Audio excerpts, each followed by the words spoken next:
Hi, ma'am. Thank you so much for doing this. Hi, Garima. Thank you so much for having me here, and I'm really looking forward to having this chat. Great. So, for everybody listening in, Radhika Bhushan is somebody who started out with a career on the corporate side as a leadership consultant, and from then on, she has weaved her way into entrepreneurship in fitness. So, she has a startup called the Fitness Circles, and we're going to hear more about what she does there and the fact that she's a power lifter, both in terms of her startup as well as I'm sure in other aspects of her life as well. Ma'am, starting off from the very first obvious question, right? You started off with a career in leadership consulting. How was that, and why did you decide to kind of switch over to fitness, which I mean, at first glance, doesn't seem very linked? Yeah. Okay. So, Garima, I've always been an overweight child, right? I spent my childhood being overweight. Yeah. And interestingly, therefore, because I wanted to always lose weight, there was something or the other that I was constantly doing in fitness, right? So whether it was running or aerobics or whatever it was that I was doing. So there are two switches you're talking about. One is a switch from being a full-time leadership consultant to a switch to taking what is seen as a step back, but really, when I look back, it's just an alternate career path, which is to go the freelance route. And I continue to work in leadership consulting. I worked with many organizations. I took up a line role as well as part of that freelance journey. And so all of this about 5 years ago is when I got this conjunction happened between me learning about scientific nutrition and learning about powerlifting, and then kind of the two of them sent my trajectory off on another level altogether. So bear in mind that in my first pregnancy, I have two kids. In my first pregnancy, I gained 18 kgs, right? So I looked very different at that point of time. So people who known me for years are quite remarked at they always remark at the change in me. So people started asking me questions about ye kaise kiya, wo kaise kiya, thoda tips do and that kind of stuff. But the more I learned about it, I realized it's really not about tips. Tips don't work. Those small Instagram videos and those small, Yeah. well shot stuff doesn't really work. What works is sustainable discipline, just that, right?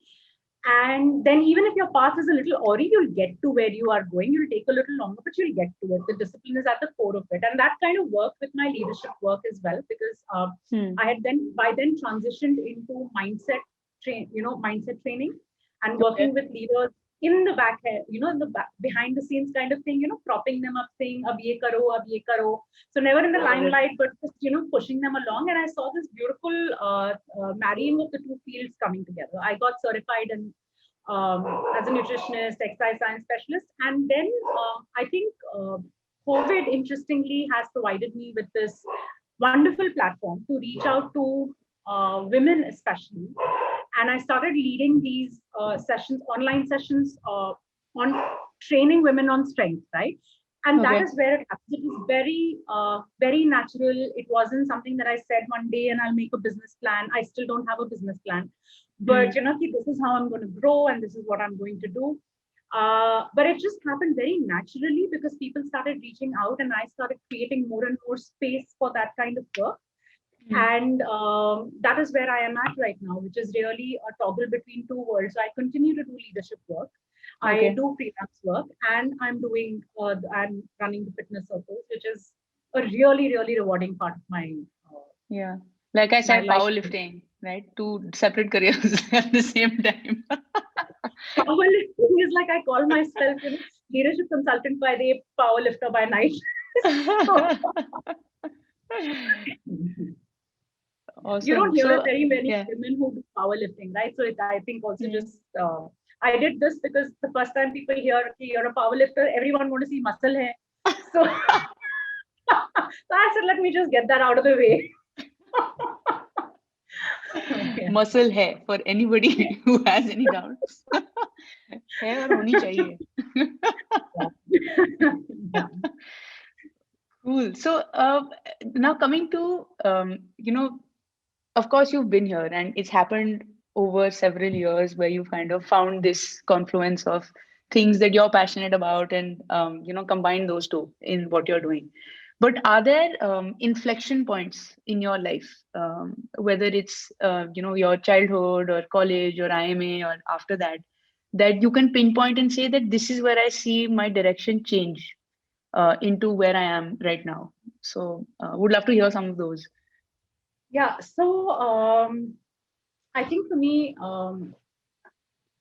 getting pregnant and giving birth twice over was one of the biggest inflection points for me, really, right? Because I saw what it did to my body.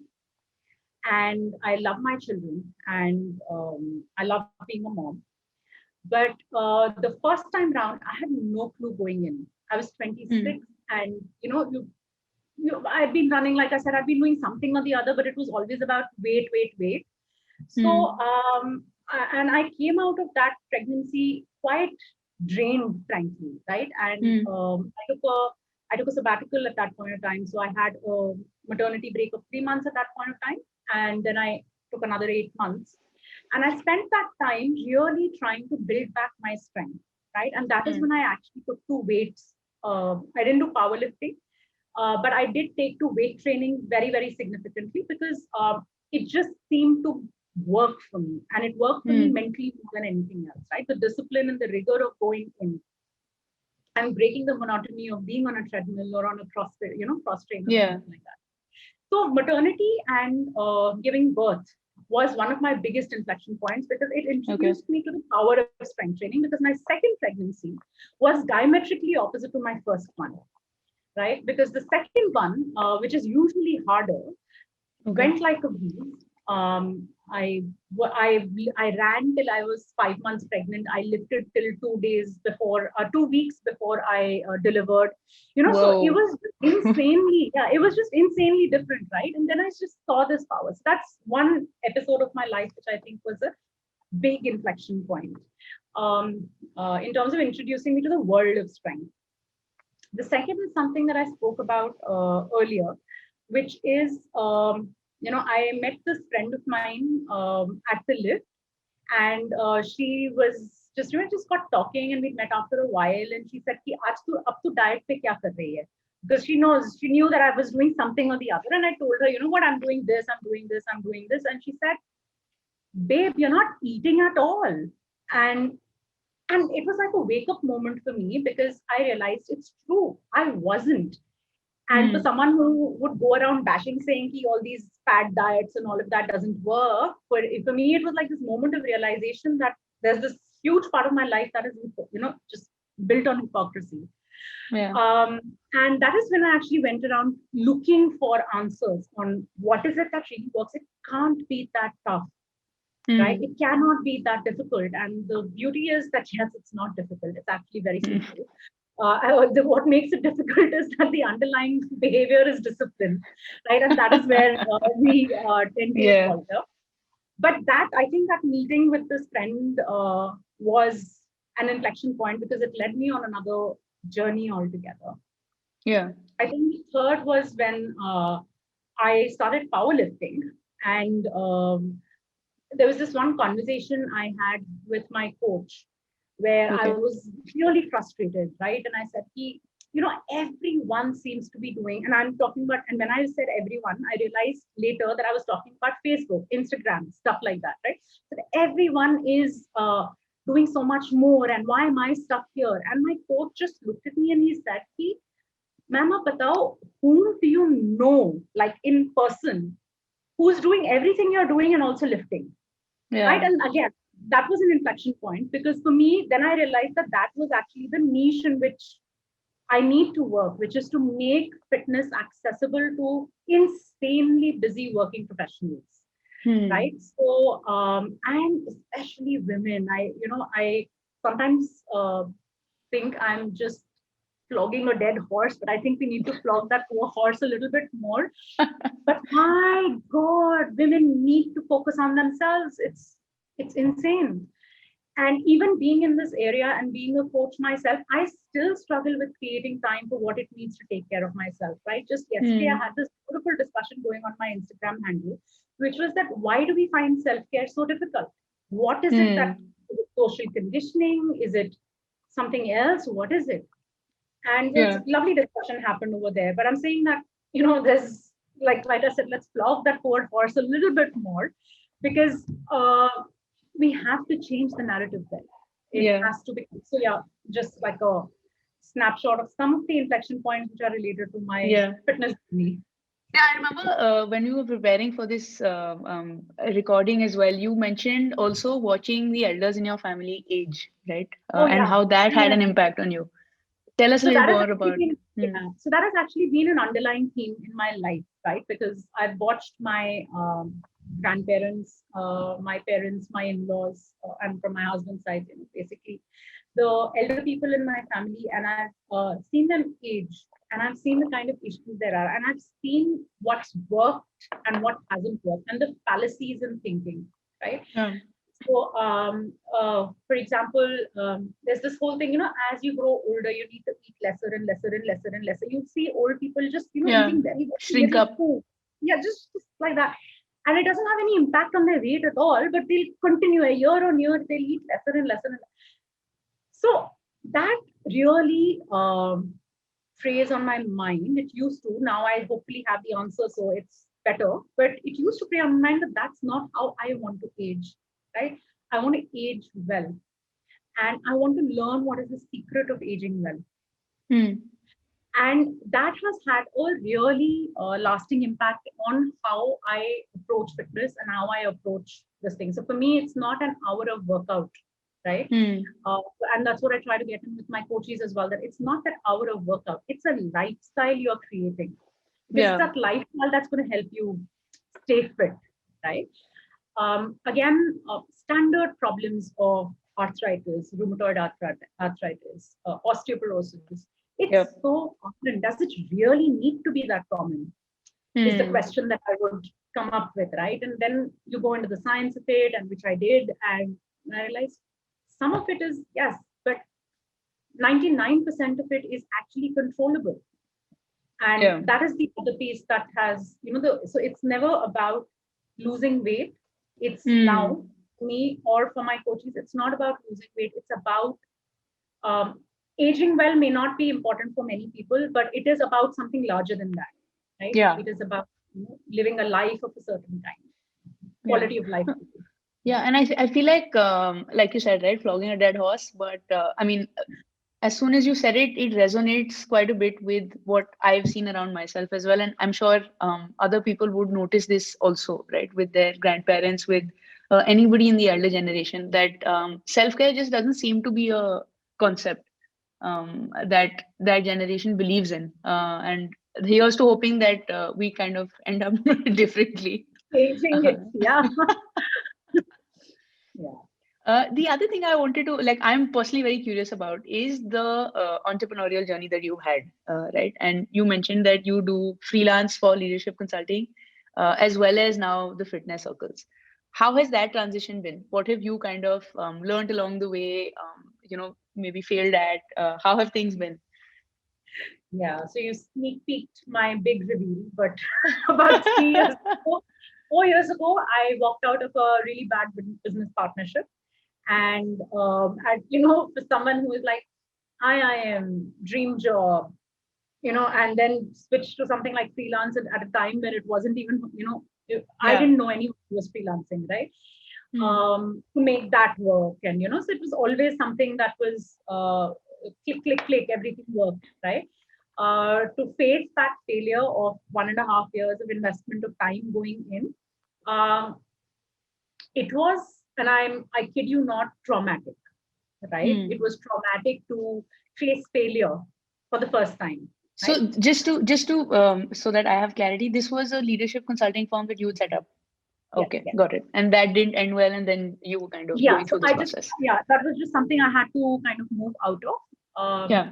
And for me, it just seemed like a failure. Of course, now I look at that phase very, very differently, because Hmm. then it's again one of those cliched things, but the kind of learnings I came out from there, and some of the stuff that I fought to protect in myself, Hmm. that I would not allow myself to change on these parameters, right?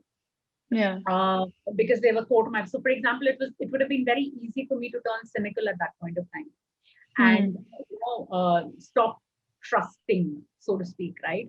Yeah. And I saw that happening, and I just refused to let that happen. So what so it defined my core very clearly for me, that what is it that I will fight to protect in myself, and of course it gave me learnings of what I want to do and what I don't want to do with my life, right? So therefore, when I was setting up the fitness circles, Hmm. um, even now, like I said, I have not started with a business plan.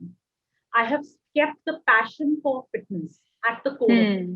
and I'm Got it. allowing that to guide me, right? Hmm. I don't have a revenue target every month. I'm continuing to do leadership consulting on the side, because for me, I know that one of the things I've fought to protect was this financial independence that I really, really Right.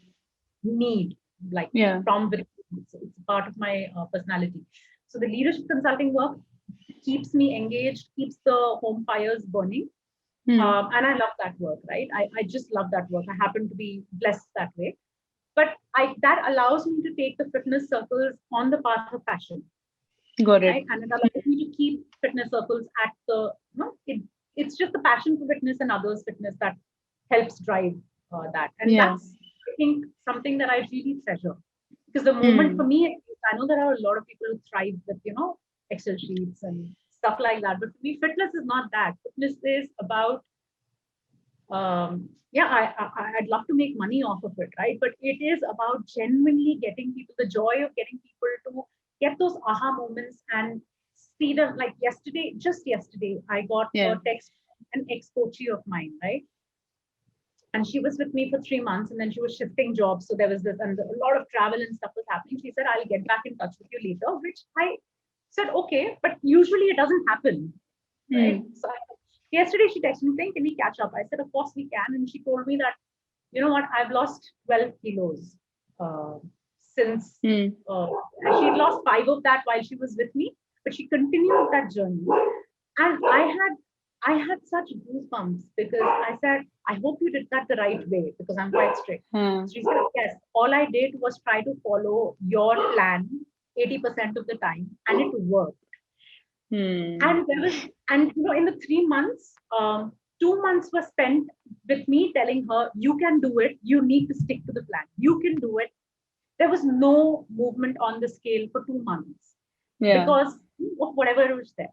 And then in the 1 month, she lost 5 kgs, and then she continued without having me there. Yeah. I mean, what better, right? I can't put a Yeah. monetary value to that. Yeah. You became So the voice in our head, which I is. think I would like to think so. I'm very strict. I'm very supportive, but I'm very strict. Yeah, but yeah, No, I'll be but chatting with her tomorrow. So yeah. yeah. No, I mean, it speaks to the fact that, there are businesses that are businesses, and then there are businesses that are actual passions. So that's what it sounds like, right? That you're doing it, of course, great if you make money out of it, but it's actually that passion for fitness which is driving this second journey on the side. And therefore, this balance, right? Like I said, the Yeah. corporate work Hmm. allows me to keep passion at the center of it. Hmm. Otherwise, I would Yeah. just be, I would be worried month on month, right? Passion Yeah. does not Yeah. usually fill Yeah. stomachs, No, but so that's to speak. refreshing to hear as well, because Yeah. there are two types of schools of thought, right? One is that you should keep it as a side hustle till you can completely depend on it. And Yeah. then the other side is that if you don't jump into it 100%, you are not doing it justice. So it's good to hear that there's somebody who's actually making it work, using the first route, and also you're happy about it, right? You're still enjoying life. You're working on your passion, which is the idea behind starting something on your own as well, not just Yes. that I want to do a startup for the sake of doing a startup. So Yeah. Yeah, that I think that was one of the learnings out of the first stint, right? Which was that, uh, yeah. great. Now, just shifting into your time at IMA. How was that? What are things that you remember, and things that you go back to with maybe your batchmates or friends from your time there? How was that for you? Oh, but I again, I should have mentioned IME as one of my inflection points, because it was the first time in my entire very short life at that. Now I see it. I'm now almost double the age I was when I entered Ahmedabad. But it was my first brush with not being number one. You know, bang in the center of the batch. And I responded to it by saying, okay, if this is not enough, I'm not going to spend like so many hours studying. I'm going to sleep. And so with first term being, I think it was just, I had a blast. Yeah. I went out on exchange with my then boyfriend, now husband. And again, one of those things you didn't hear about at that point of time, right? And now I'm so happy that people are talking about it openly. But Yeah. and of course it's like accepted, but no, not in 2003. It wasn't. Yeah. So I had a great time. I think my biggest takeaways beyond everything else, and of course the brand of I'm Ahmedabad, which I'm now starting to respect a lot more than I did earlier, because Mm. earlier I just felt like, okay, but now I respect it a lot more. I think Yeah. beyond that, I think meeting my husband was number one, which was really, I mean, again, life changing because he's so supportive. Mm. And two, I think just the set of friends I've carried out from there, right? Our first group, which was the marketing group, Yeah. and we are still so tight. And at that point of time, we had, and we still call ourselves that, right? BM Gap, because in it's best marketing group in Asia Pacific. Yeah, I know, but we're really proud of it because in the first assignment we got an A. And Yeah. of course, subsequently, all the assignments went downhill, but that A made us have this gap, right? But yeah, I think the friendships, the relationships, I think you learn a lot more on the job, but be school Mm. prepared for the ragda that is required. Just, Yeah. again, that sheer grind that is required. Yeah. Yeah, so friendships, relationships, and my dear BM gap. It's good to know that every batch has their own kind of anecdotes that they Yeah, take I away. still don't know the real names of a lot of. I know IIMA doesn't have dorm names anymore. I think it's not that Uh, not a done. There are batchmates of mine whose real names I still don't know, really? because uh, we only, and I have met, of course, now we're all senior, right? Now I've met them in meetings and I'm like, "Bhai, iska naam," because you don't want to go around calling someone by their dorm names, which have all kinds of meanings. So, I'm sure they have the same fears that I hope to God that she yeah, doesn't I call me have by a that nice name. one. Yeah, I have a nice one name. You can What actually was pass off. yours? Let's hear it. Mine was Laika. And yeah, so Laika is a nice one, right? And I'm known as Laika by a lot of people. And they know, I don't think, I think people So know what I'm was called this? Radhika. What But is the origin of this dorm name? so I cheesed off a few of my seniors on my very first day in the dorm. Uh, And they said, "What and and Laika was the first dog up in space, and hence oh, yeah, wow. yeah, yeah. So, but I got blessed with a good one. There are people who are like, I have a dom name named Tully, Fanny, So Amazing. That is quite an innovative name, though. It's usually a lot it more is. obvious. It So is. you got one of the cool ones. I got one of the nice ones. Yes.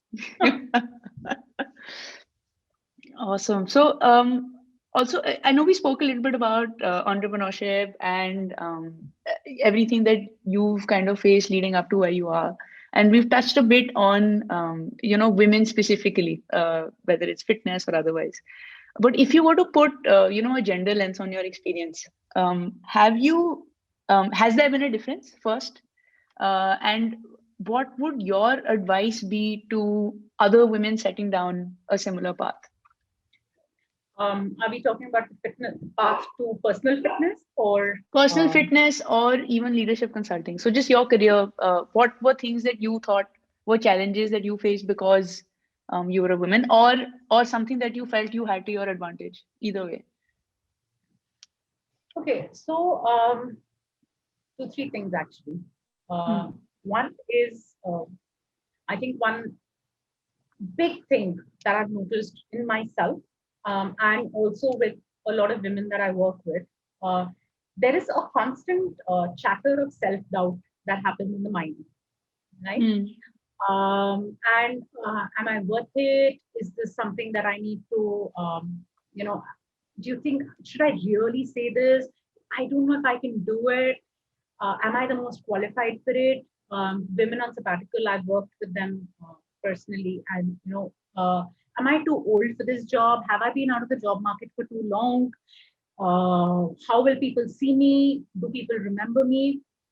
There's this huge chatter that happens, right? And I have my own version of it, of the self chat, which is constantly questioning this thing. One of the things I've realized is that you need to just figure out where you want to get to and behave like that. Right? So fake it till you make it. And that self chatter will not allow you to become a faffing queen, right? It will still keep you very authentic. But just when I say that, put yourself in the situation. So if you're going in for an interview, assume you have the job. Assume you have, you have a thing going for you, and let's see what happens. Because what you put out there is what people are responding to you with, right? And if there's this chatter that is predominant in your mind, it's that chatter that they will respond to. So they will then say, "Oh, is this number of years of sabbatical, is she qualified? Should I pay her as much as I pay my other folks?" And trust me, this chatter is much more real for women than it is for men. Right? First of all, maybe because men don't face that sabbatical. Maternity is a natural sabbatical that women take, right? And therefore, the story of coming back from maternity is a very common one. So one is, I think, recognize the chatter that's happening in your mind and create a strategy to overcome that chatter. Like first is recognize. You have to recognize. For me, it was difficult to recognize. I'm sharing a personal thing here because it's very different for different people. For me to recognize that I had self-doubt was very difficult. Because again, achiever, there's the whole baggage of achievement that comes from your past that, to say that, okay, I have self-doubt. Just no, I do. And the moment I recognized that was very liberating for me. Again, a conversation with a friend. She said, am I hearing you saying? I mean, are you saying whatever? She called me out on it, and that's what it took. That's one. I think on the fitness front, I really want to urge women to start lifting weights. I don't look manly. I deadlift 106 kgs, right? No, jokes aside, I think there is, without recognizing it to be so, there is a lot of social conditioning on what is the right way to get fit for women. You tell, if a woman says, you know what, I've started taking out 45 minutes in the morning for a walk, acceptable. Oh, that's so great. Can I join you? Right? Or, you know what, I've signed up for three times a week yoga classes. I've joined this. Guru is coming, and I'm great. Can I join you? But the moment we start talking about strength for women, unfortunately, it is not accepted. Right? I'm not saying go deadlift. I'm not saying go squat. So I would ask you to. It's the most functional thing in the world that you can do for yourself. But I'm saying get out there and own your physical strength. You are not weak. We just allow ourselves to feel, I have a condition called hypermobility, right? And that's one of the reasons why I got pushed into strength very, very early in my life. But it used to be like I used to carry a 5 kilo ka atta ka bag and my wrist would dislocate. It was that bad. It was really bad, right? And I learned how to live with it, assuming that that is what I have to do. Now, it led to my father being always protective, right? And not that he don't lift this, don't lift that, but always saying, watch, watch, watch. And then my husband, whenever we were together, he would not allow me to lift suitcases or anything of the sort. He would tell me if I was traveling alone, get someone to help you lift the suitcase of the thing. You don't want to dislocate your shoulder again. Stuff like that. So now, we were at an Airbnb in Jaipur, and there was this narrow staircase. We had to take our suitcases up, and now we're a family of 4.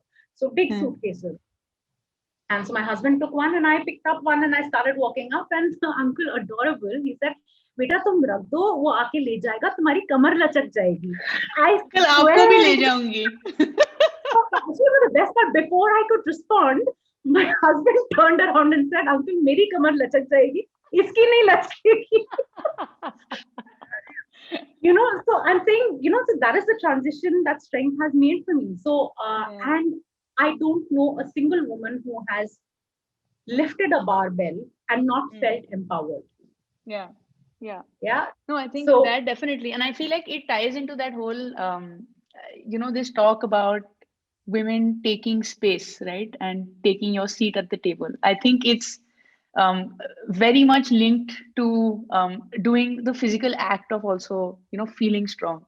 I don't know. that's This is a personal thing for me, beautiful. That's but it beautiful. kind of, Yeah. Yeah. yeah, because then you feel like, there is that I am inherently powerful and I can do things that I have been, conditioned my whole life into believing that this is not what you are meant to do, right? You have a guy for that, or you have somebody to lift for you, or whatever else.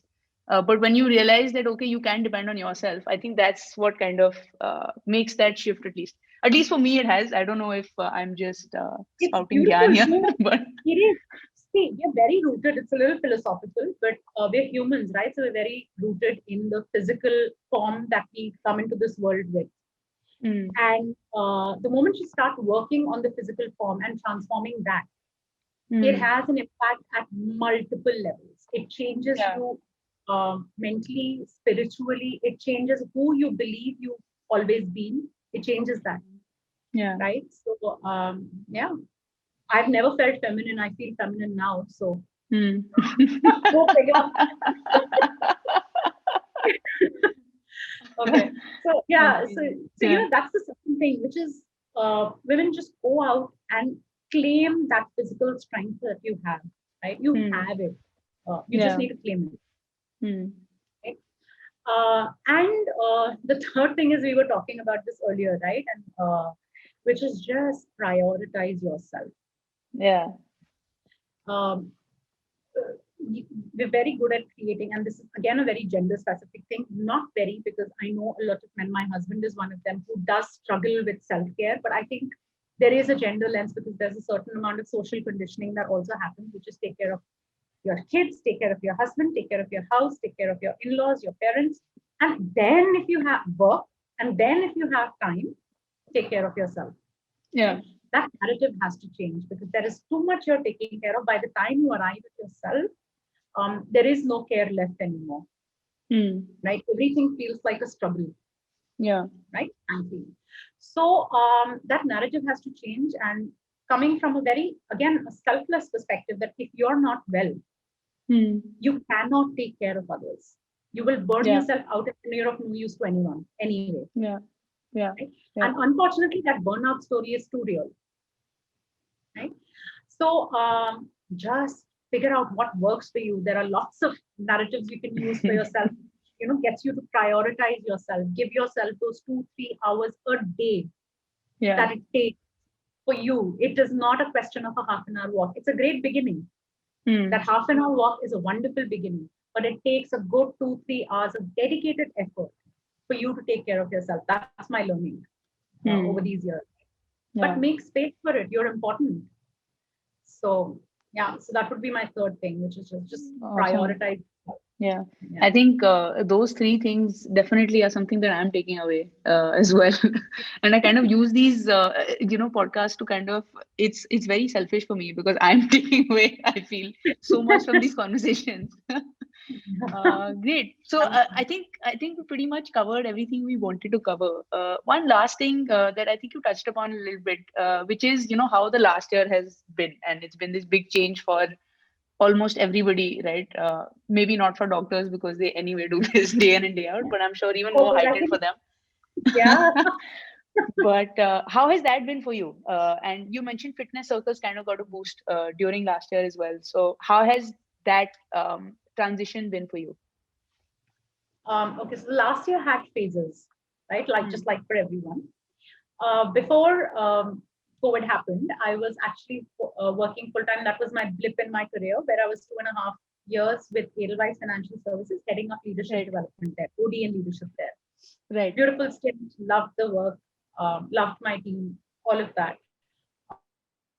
then COVID happened, but I had already started thinking about going freelance again because I really valued the flexibility, and the fitness thing was kind of taking shape in my mind. I'd started taking coaches on weekends and stuff. Yeah.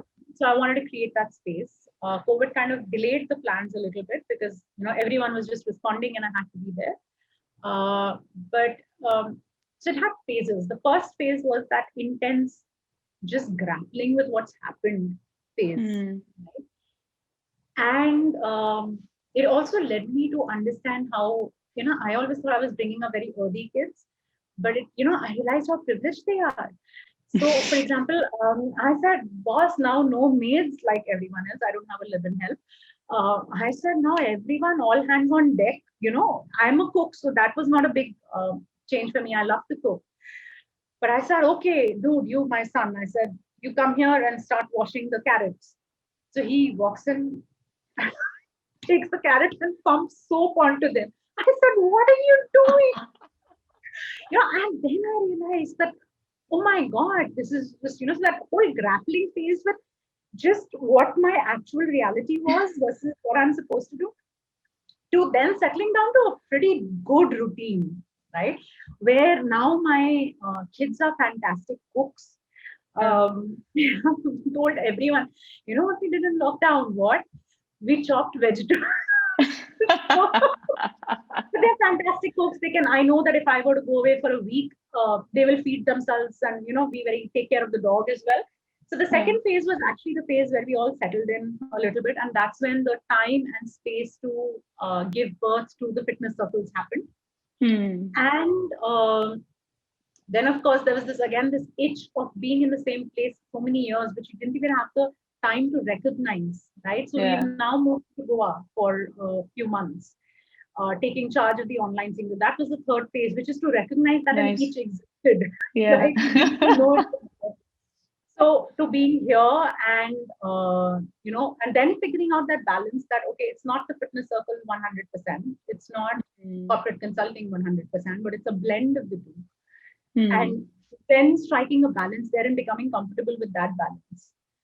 And now foraying into the space of self-care and how to make that more accessible to women, right? Mentally, also in terms of just, so it's been a beautiful journey, frankly, Garima. I've enjoyed it so much. I can say that I didn't enjoy the first 4 months. They were horrible.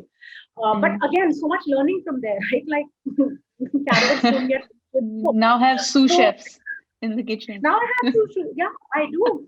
So I haven't made rice. I haven't made rice myself, I think, since lockdown began. That's my son's job. So he makes the rice. And my daughter makes the mid-morning snacks and chai, and my son makes the evening snacks and chai for the entire house. And breakfast, lunch, dinner is shared between my husband and I, mostly me, because I love to cook. And because I'm usually on a very strict, quantified plan because it needs to coincide with the powerlifting, I'm happy to do that as well. Yeah, we've all found our niches, but yeah, it's been a very fun year, I must say. Yeah, it sounds like it, especially if it's ending in Goa. So I'm like, oh God, what am I going to do? I'm spoiled for life. Last March versus this March, I'm sure it's a drastic change. Great. Thank you so much, ma'am. This was a great conversation for me specifically, and I'm sure people who watch this will have a lot to take away from this as well. Thank you for taking out the time. Had a blast speaking to you. I had a lovely time chatting with you, Dharma. Thank you so much for reaching out, and take care. And thank you. Yes. Yeah.